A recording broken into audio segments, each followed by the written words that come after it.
প্রিয় সপ্তম শ্রেণীর শিক্ষার্থীরা, শুভেচ্ছা নিও।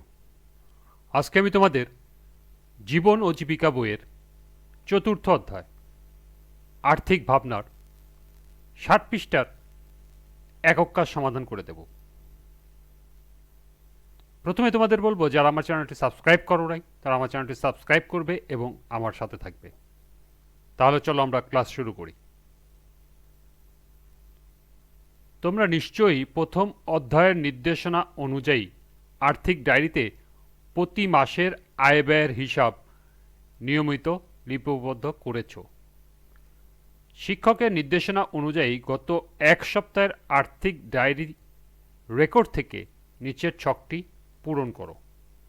অর্থাৎ তোমাদের যে আর্থিক ডায়েরিতে এর আগে মাসের আয় ব্যয়ের হিসাব লিপিবদ্ধ করার কথা বলা হয়েছিল, সেখান থেকে গত এক সপ্তাহের আর্থিক রেকর্ড থেকে এই ছকটা পূরণ করতে হবে।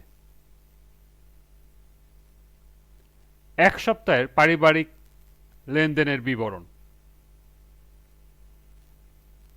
প্রথমে থাকবে লেনদেনের তারিখ, তারপরে থাকবে লেনদেনকারী, অর্থাৎ কে লেনদেন করলো, তুমি করলে বা তোমার মা বা তোমার বাবা। লেনদেনকারীর নাম এখানে লিখতে হবে।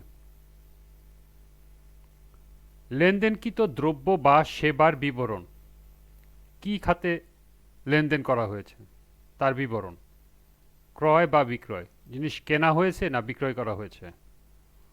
দ্রব্য বা সেবার পরিমাণ, মানে কয়টি কেনা হয়েছে তার পরিমাণটা এখানে লিখতে হবে। এবং সর্বশেষ মূল্য লিখতে হবে টাকায়। তো চলো এখন আমরা এই এক সপ্তাহের পারিবারিক লেনদেনের বিবরণের ছকটি সমাধান দেখে নিই।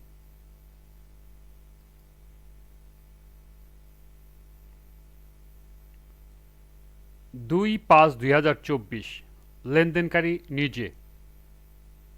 লেনদেনকৃত দ্রব্যের বিবরণ হলো খাতা, ক্রয় করা হয়েছে, দ্রব্যের পরিমাণ ২টি, প্রদত্ত মূল্য ৪০ টাকা। ৩/৫/২০২৪ লেনদেনকারী বাবা। লেনদেনকৃত দ্রব্য বা সেবার নাম হলো মাংস, ক্রয় করা হয়েছে ১ কেজি, প্রদত্ত মূল্য ৮০০ টাকা। ৪/৫/২০২৪ লেনদেনকারী মা। সবজি কেনা হয়েছে, পরিমাণ ৪ কেজি, মূল্য ২০০ টাকা। ৫/৫/২০২৪ লেনদেনকারী নিজে। দ্রব্য বা পণ্যের নাম হলো কলম, কেনা হয়েছে ক্রয়, পরিমাণ ২টি, প্রদত্ত মূল্য ১০ টাকা। এরপর ৬/৫/২০২৪ লেনদেনকারী মা। দ্রব্য বা সেবার নাম হলো কাগজ,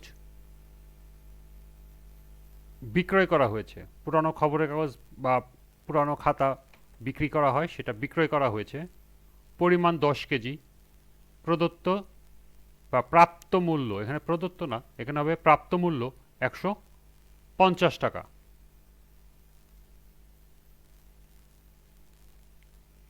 এরপর ৭/৫/২০২৪ লেনদেনকারী বাবা।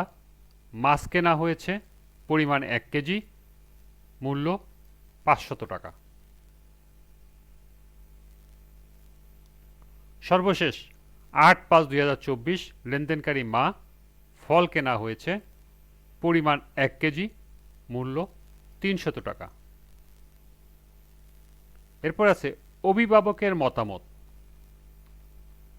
অভিভাবকের মতামতের ঘরে লিখবে তার এক সপ্তাহের পারিবারিক লেনদেনের হিসাব সংরক্ষণটি ছিল নির্ভুল এবং সঠিক। সর্বশেষ শিক্ষকের মন্তব্য, এই ঘরটা খালি রাখবে, এই ঘর শিক্ষক পূরণ করবে।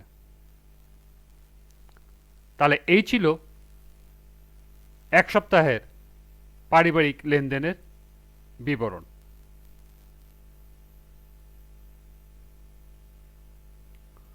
আজকের ক্লাস এই পর্যন্তই। পরবর্তী ক্লাসে যৌক্তিকভাবে আর্থিক লেনদেন, এখানে একটি ছক আছে, এই ছকটা আমরা সমাধান করে দেব।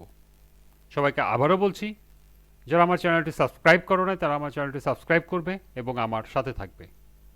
সবাইকে আবারও শুভেচ্ছা জানিয়ে আজকের মতো আমি এখানেই বিদায় নিচ্ছি। আল্লাহ হাফেজ।